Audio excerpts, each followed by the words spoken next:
Recent University of Minnesota campus activity has ranged from student protest Shut it down! to speed-eating lettuce I'm out of ranch. to breakdancing for a cause. I wanted to help, I wanted to find a way to help, especially with the breaking scene being such a prominent thing in my life right now. And as the weather warms up, why is Minnesota Twins attendance so low? So this business behind me is called Cardamom, and the Walker Art Center recently just cut ties with them after they laid off more than a dozen employees for a new QR code system. I talked to some former employees to hear their perspectives.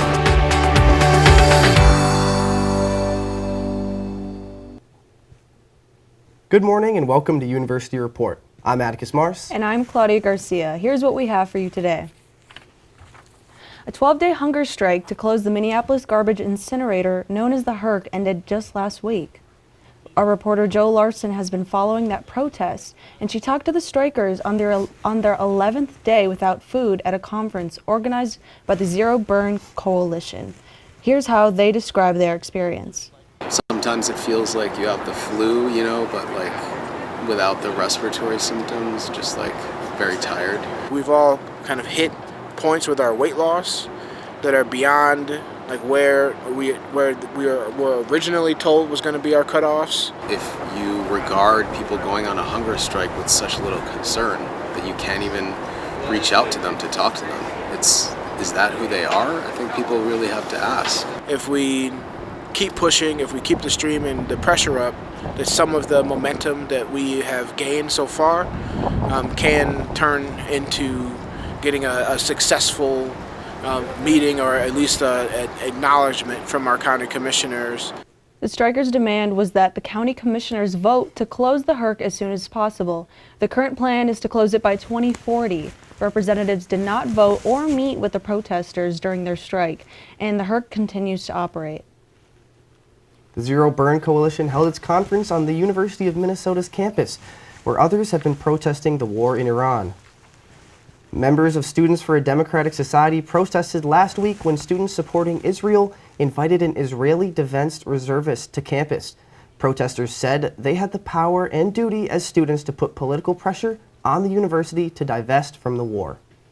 We really just are hoping to see maybe some more action. Well, pessimistic about action from admin, but we want to at least pressure them to divest, because obviously all these corporations that are assisting the war effort, like Meta and Google and all this stuff, obviously there's a lot of financial ties between them and the EU. In other campus activity, UBreak, a breakdancing student group, hosted one of its biggest breaking battles yet. And in the name of friendly competition, half of the donations from the battle went toward helping a prominent figure in the breaking community recover from her own battle with cancer.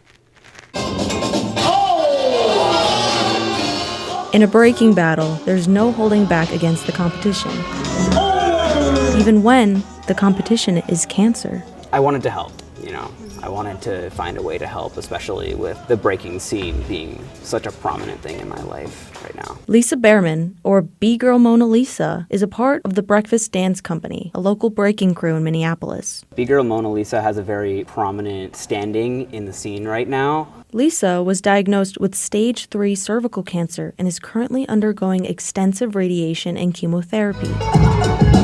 After hearing of her state, Aaron planned a breaking battle with open donations and a bake sale. 50% of the proceeds are going to B-Girl Mona Lisa. Nice! But this isn't Lisa's first battle with cancer, having defeated breast cancer in 2009. We've already had a banquet for Lisa this past week, and just seeing the community already come out for that and further support means a lot to just her and us and her journey of beating cervical cancer and cancer for the second time now. Give us something. Azaria, one of the 3 breakers who judged the battle, says Minneapolis is one of the most connected breaking scenes. When you have a neighbor you can go over to and be like, hey, can I get a cup of sugar? And they're like, of course, but also take this whole meal with you on the way out. Everyone's so giving and they're just so ready to share their knowledge with you. A lot of these people I've met in competition are my outside friends too. And like I say, my chosen family, my second family. There were more more than 20 participants in the breaking battle. UBreak hosts breaking sessions Tuesday evenings, and you can learn more on our website, z.umn.edu/universityreport. The Twin Cities has seen everything from hail to sunshine to wet weather in the last 2 weeks. We'll tell you what to expect coming up this week for the weather, next on University Report.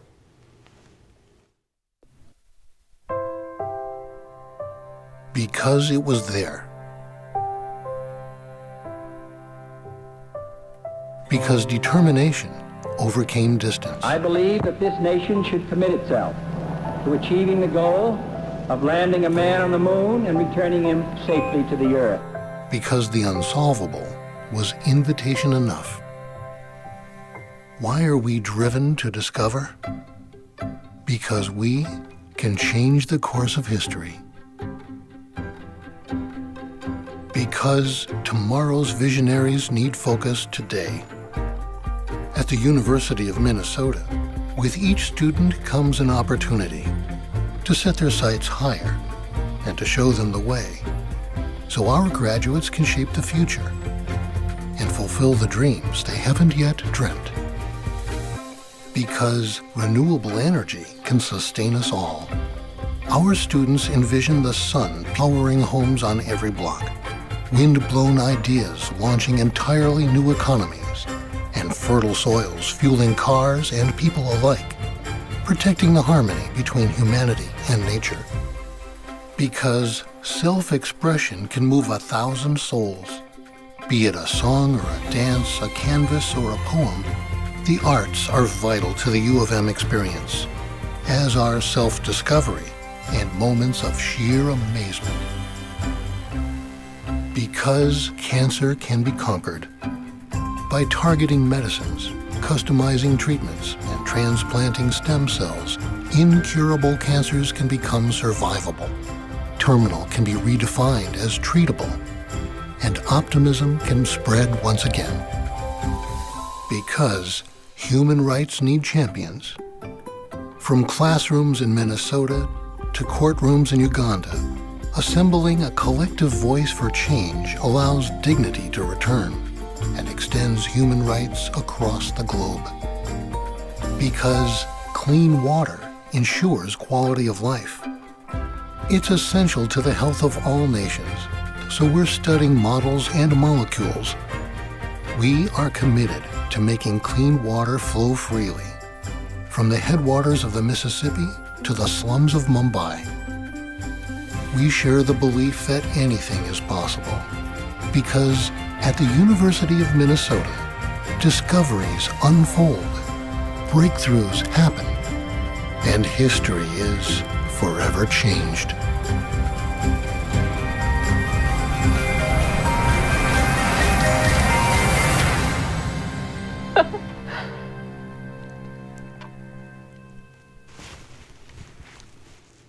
This month, the Walker Arts Center cut ties with Cardamom, a restaurant that has operated the center since 2021. The restaurant fired more than a dozen workers in order to replace them with a QR code-based ordering system. Ahmed Hassan spoke to some former workers. It started with an email on an early Thursday morning for Brigitte Hartzell. My coworker comes up to me and she's like, "Did you see the email?"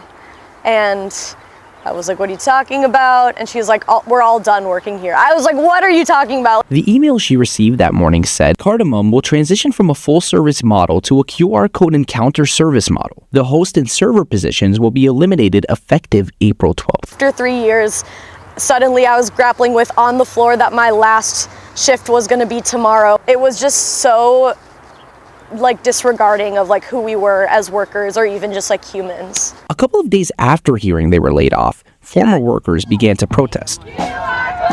After Cardamom had laid off employees, the Walker Arts Center cut ties with the restaurant. The center declined an interview but said in a statement that the reduced service model, which favors automated efficiencies over a human-centered approach, does not align with our core values.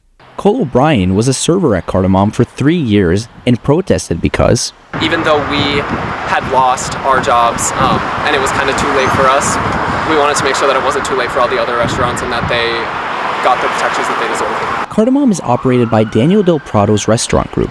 known as DDP. DDP in a statement said, Cardamom was not immune to the continuing challenges for restaurants in Minneapolis. The company offered staff other positions to stay and severance packages if they left. Kind of a little insulting to think that with all of the energy and efforts that we've put in the last week, that they could just offer me some severance that was based on my average hours worked from the last 3 months. Most of the workers rejected the severance offer. They say what they'll take instead from this experience are lasting memories in the hopes that this kind of thing doesn't happen to others. Ahmed Hassan, University Report. The Walker says Cardamom will close within the next 60 to 90 days. If you want to donate or support former Cardamom staff, you can find the link on our website to the GoFundMe, z.umn.edu/University Report. And Ahmed, I feel like after all this nice weather, it's gotten chillier and I've had to wear my coat now. Could you tell us more on what we could expect with upcoming weather? Yeah, well, Claudia, firstly, I just want to say I am sick of wearing my windbreaker. And what this week's weather is looking like, it's all over the place. We've seen some hail 2 weeks ago, but this week is looking a lot more consistent. And here's what you should expect for the next 5 days.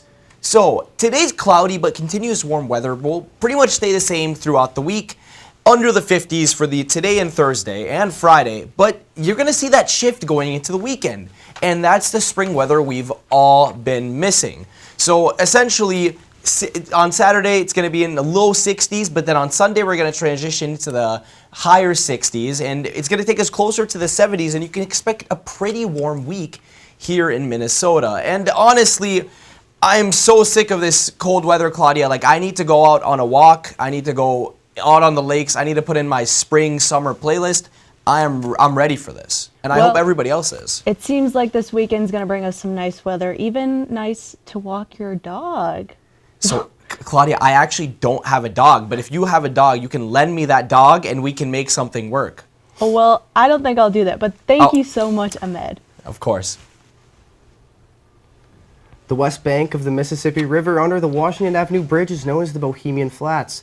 The area used to be a shanty town when Minneapolis was first being incorporated as a city. What is it being used for now? Reporter Neil Roy explains more coming up next.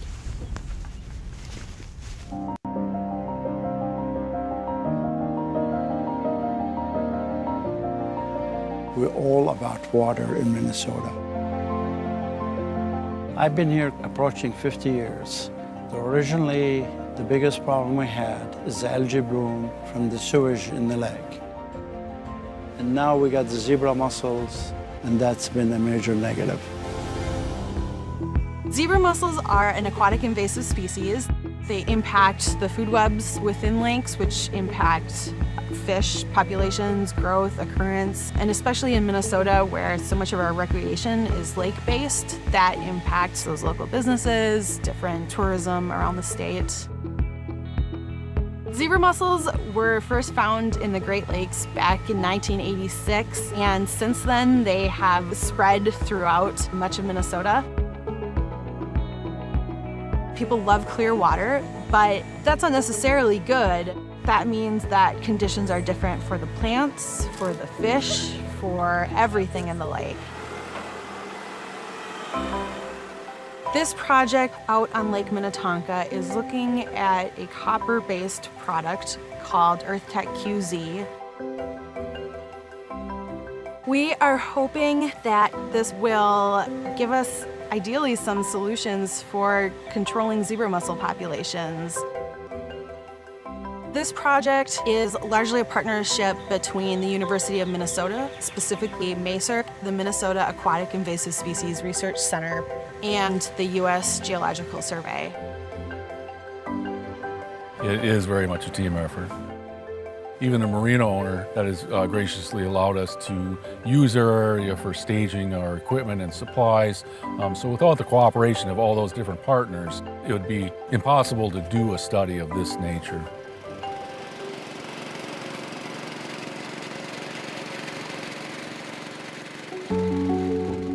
There are a lot of infrastructure and businesses existing, relying on the lake. It's not only the marinas, it's everybody around Lake Minnetonka will suffer subsequently. Well, the zebra mussels over on the east end of the lake make it clear. It looks like an aquarium over there. So during the daytime, it's kind of tough to fish.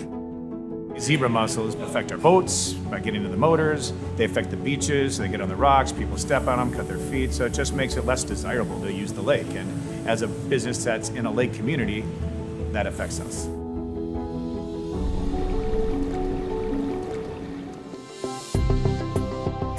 This project is specific to Lake Minnetonka, but we're hoping that this type of treatment will be able to be repeated on different lakes.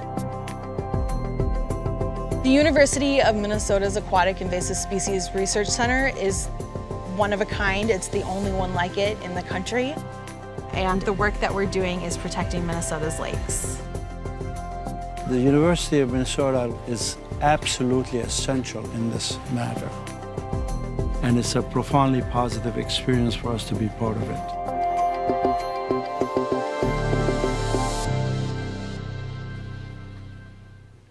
With spring coming around, planting season's been ramping up, and gardeners aren't the only ones trying to figure out where to put their plants.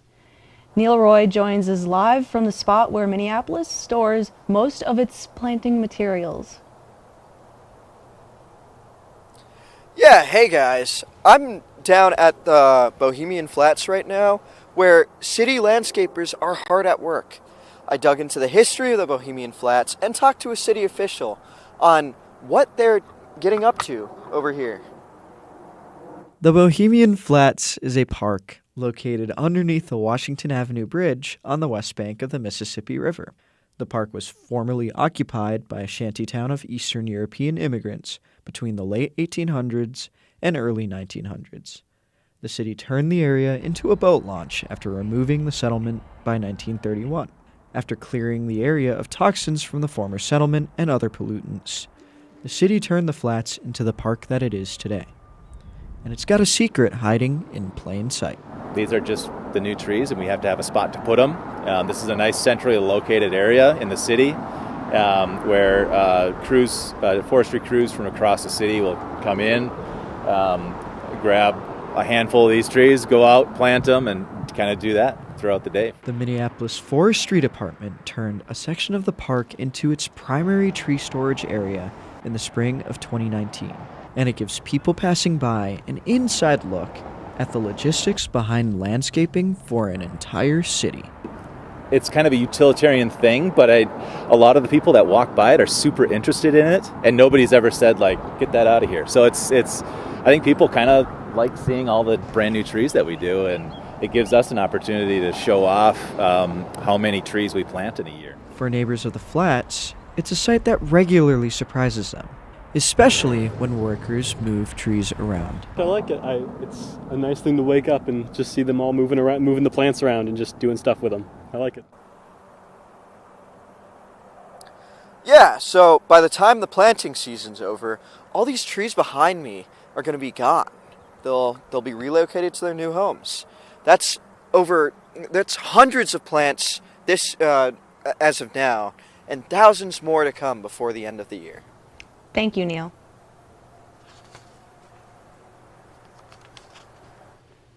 The Minnesota Twins started strong this year, and despite a dismal record on the road, have been doing relatively well at home. But the fans aren't getting many fans in the ballpark. I visited the stadium for more on the story. The Twins ranked 24th in reported attendance this season. It's a steep fall from 2019 when the team ranked 15th, just one spot below the San Diego Padres. According to ESPN, the Twins drew 1.7 million fans last year, the lowest total in Target Field history. To get fans back to the ballpark, the Twins are selling season-long ticket passes for just $249. By comparison, the nearby Milwaukee Brewers' cheapest season ticket package is $1,233. The Twins are also offering $2 beers for loyalty program members on Fridays and Saturdays. Bribes. That's what they are. This is how Star Tribune reporter Lavelle Neal sees it. He has covered the team for more than 25 years and is unhappy with ownership decisions this season. The Twins haven't been to a World Series in 34 years and haven't made a league championship series in over 20. The Twins faced even more backlash before the season got underway for the way they built the roster. A lack of free agent signings and a weak lineup left fans wanting more. A ticket scalper, who asked to remain anonymous, says the attendance has as much to do with the weather as it does the team's success. It's mainly weather. Weather dictates everything at Target Field. It always has, it always will. This is the worst April I can ever remember as far as weather. Other fans have more personal reasons for showing up. My favorite brother's here to come visit me. He lives in Colorado. Yeah, and we thought we'd catch a Twins. The Twins' record is now 13-17. They play the Mariners today at 12:40 and will be at home until May 3rd. Minnesotans may need to brace for a raise in their electric bills next month. We'll explain more about that next. And I'm here in Chaska for Arbor Day here at the University of Minnesota Arboretum. Learning about trees, even getting a lesson in spoon carving, coming up on University Report. Because it was there. Because determination overcame distance. I believe that this nation should commit itself to achieving the goal of landing a man on the moon and returning him safely to the earth. Because the unsolvable was invitation enough. Why are we driven to discover? Because we can change the course of history. Because tomorrow's visionaries need focus today. At the University of Minnesota, with each student comes an opportunity to set their sights higher and to show them the way, so our graduates can shape the future and fulfill the dreams they haven't yet dreamt. Because renewable energy can sustain us all. Our students envision the sun powering homes on every block, wind-blown ideas launching entirely new economies, and fertile soils fueling cars and people alike, protecting the harmony between humanity and nature. Because self-expression can move 1,000 souls. Be it a song or a dance, a canvas or a poem, the arts are vital to the U of M experience, as are self-discovery and moments of sheer amazement. Because cancer can be conquered by targeting medicines, customizing treatments, and transplanting stem cells, incurable cancers can become survivable. Terminal can be redefined as treatable, and optimism can spread once again. Because human rights need champions.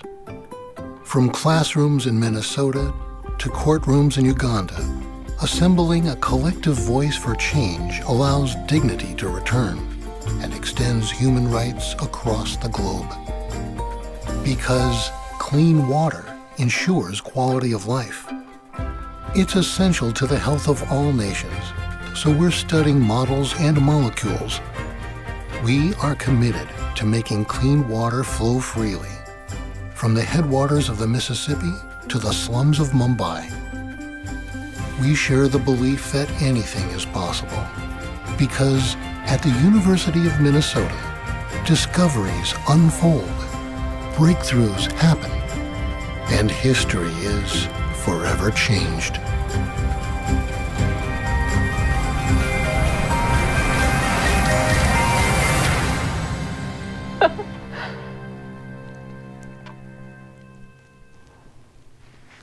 Well, Arbor Day was on Saturday, and reporter Lucas Kirchner went to the University of Minnesota Arboretum and found everything from saplings to spoons.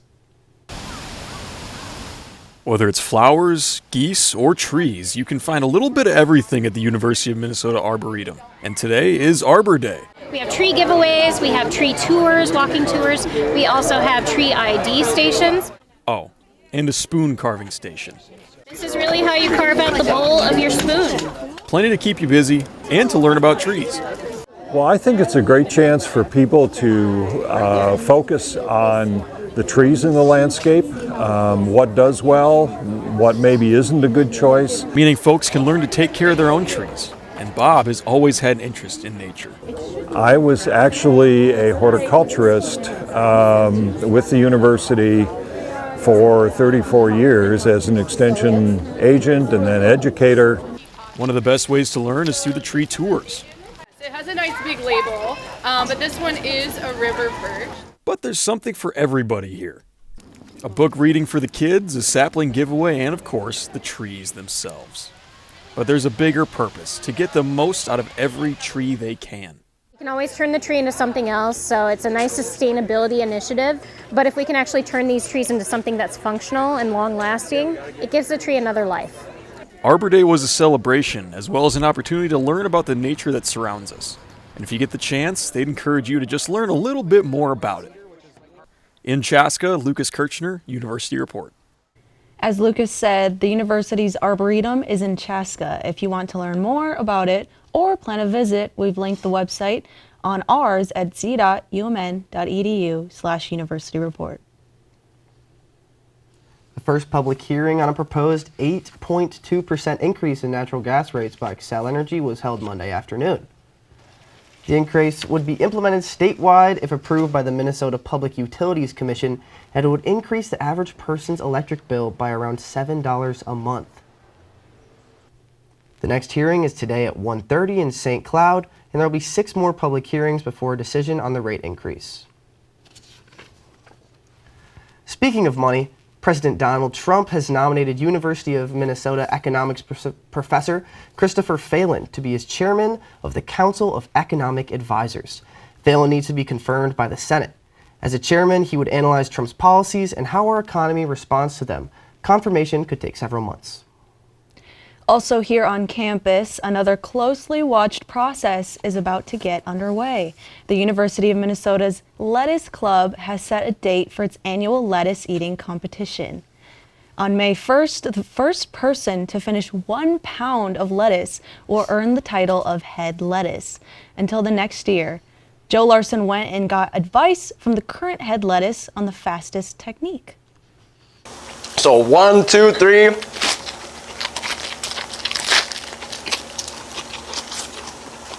Round.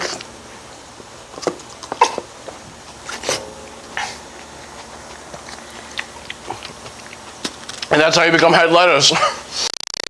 Ethan finished his head of lettuce last year in 3 minutes and 30 seconds. This year's competition will be May 1st at 4:30 on the lawn outside of Kauffman Memorial Union. And I don't know about you, Atticus, but the idea of eating a whole head of lettuce honestly kind of sounds appealing to me. I don't know. What about you? I mean, I'm into the ranch part. I don't know about the lettuce. If it was a cheese curd eating competition, get me on that lawn. I'm taking first place. Drenched it all in ranch, too. Mm-hmm. Well, that's our show. Thank you so much for tuning in to our University Report and our last one. Yeah. I'm Claudia Garcia. And I'm Atticus Mars. Thank you so much for tuning in.